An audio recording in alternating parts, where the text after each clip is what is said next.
Hi everyone, this is Total War Therapy and this is a very weird video, but I hope you can consider to subscribe to watch more videos like that. When I started to play Warhammer, in this case the Lizardmen faction, I was a little confused by all these dinosaurs, that altogether it's hard to understand what are the main differences between these single entities. So in these videos I will explain to you every single dinosaur, how to use it and what are the difference between the variants. So let's go. The first and the cheapest dinosaur we have in the roster is the feral Bastiladon.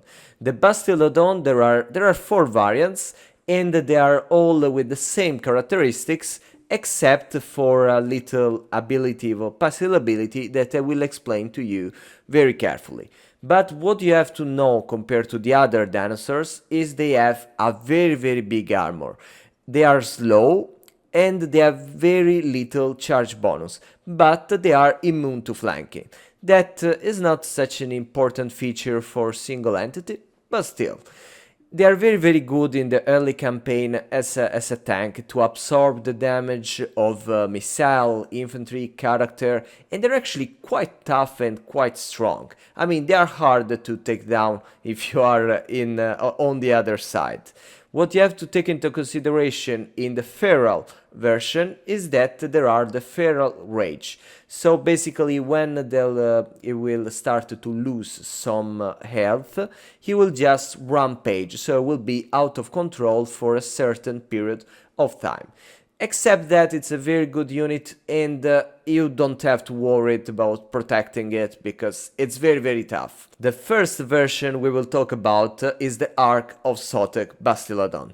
First, I have to tell you that all this version will lose the feral rage, so they will not be vulnerable to rampage anymore, and they will have this kind of mount over them with this king skirmisher that with the poison effect they will help your unit to make a good damage, or in any case to weaken all the units around.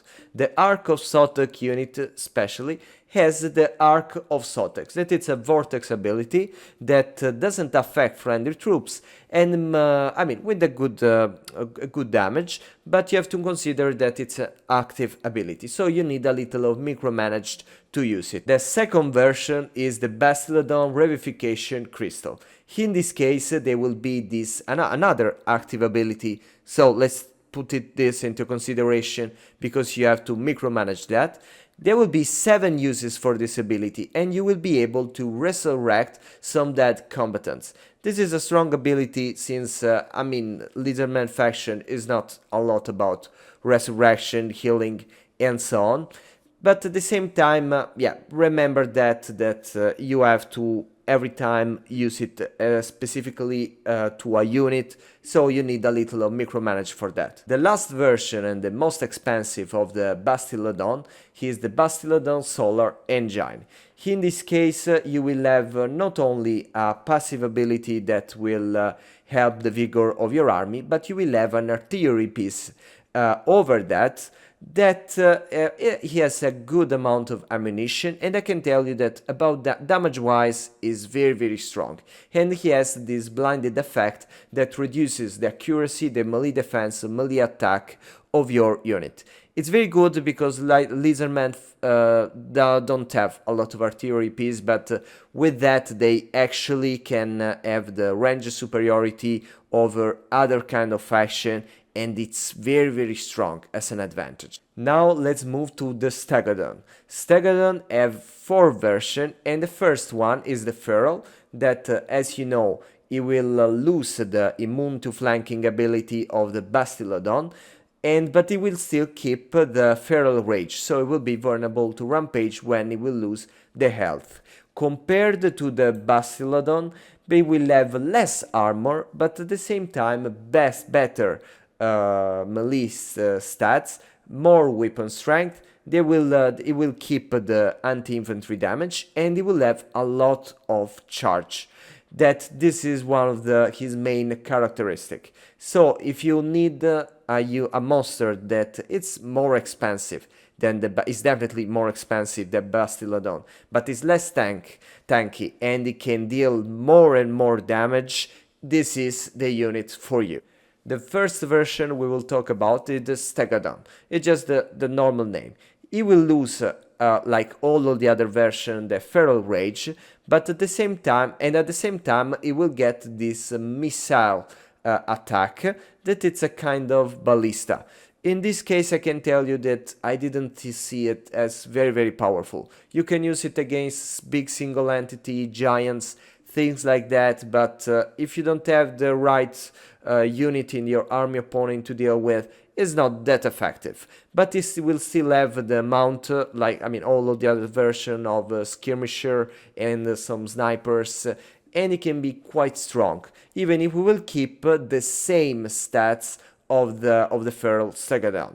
So keep in mind that you're just taking the normal Stegadon, but without the rage and with this missile attack. The third version will be the ancient Stegadon. In this case, it will lose this missile attack with a lot of range, but it will still have some we can say we will have some snipers on that and some skirmishes, so a mount with basically a unit, a missile infantry unit that will attack and weaken your enemy overall, so it can be quite strong. He will also have more armor, more leadership and more weapon strength compared to the other version, so yeah, a more tough and a tougher and stronger Stegadon for your army. The last version is the Ancient Stegadon, Engine of the Gods.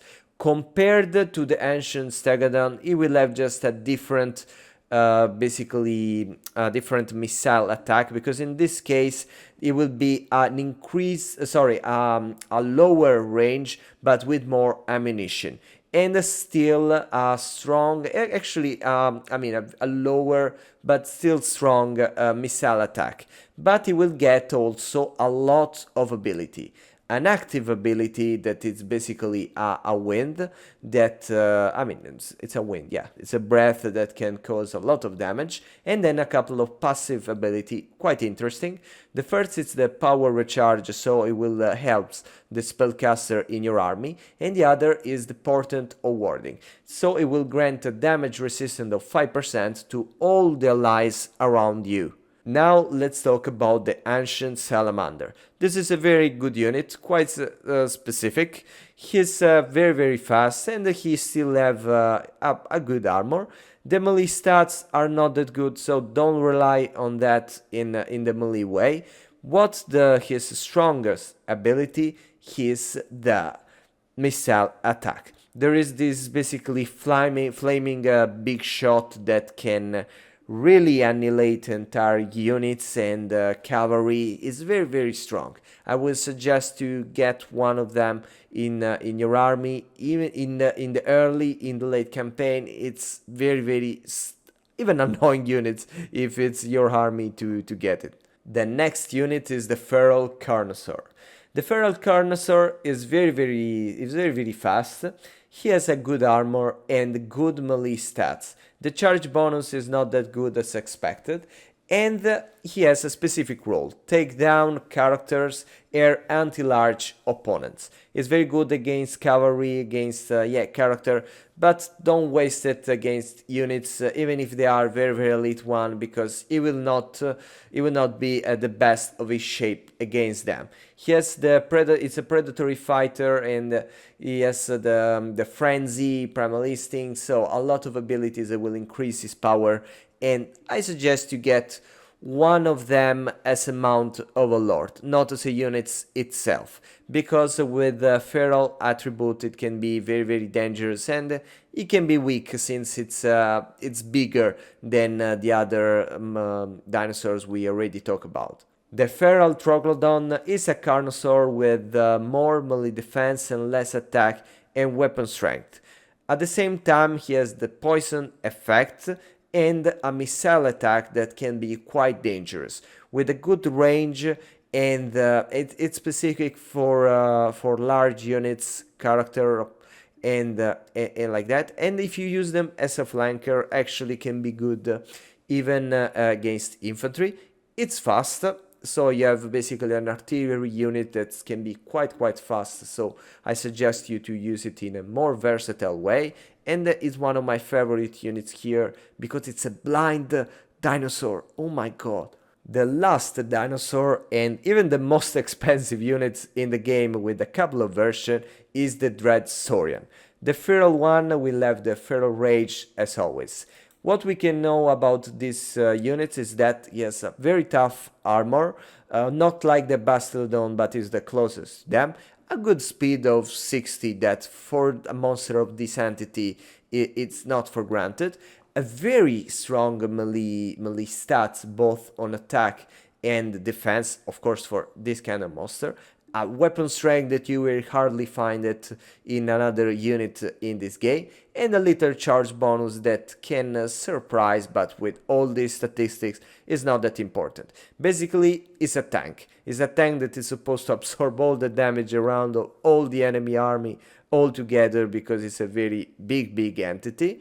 And you have another version, the Dread Saurian, not feral, so basically without the feral rage, and with the mount, as you already know for the Stegadon, with this skirmisher and the snipers over that with the poison damage will weaken, slower and everything your enemy. I explained every single entity dinosaur in this roster. I hope you enjoyed the video. I enjoyed a lot to do that. I mean, probably was the video I enjoyed most to make it. I hope you can consider to follow me and to subscribe, and see you very soon.